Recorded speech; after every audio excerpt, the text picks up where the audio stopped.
पावसाची चिंता मिटली. महाराष्ट्रात सलग 8 दिवस मुसळधार पाऊस. नदी नाले एक होणार.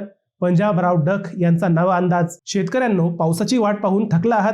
मग तुमच्यासाठी एक मोठी आनंदाची बातमी आहे. खरं तर जून महिना संपत आला तरी महाराष्ट्रातील अनेक भाग अजूनही पावसाच्या प्रतीक्षेत आहेत.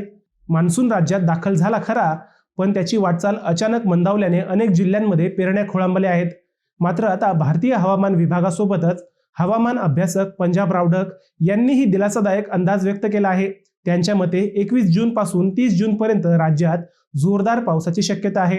हा पाऊस एकाच वेळी सर्वत्र पडणार नसला तरी विदर्भातून सुरुवात होऊन मराठवाडा, उत्तर महाराष्ट्र आणि इतर भागांमध्ये टप्प्याटप्प्याने सक्रिय होणार आहे.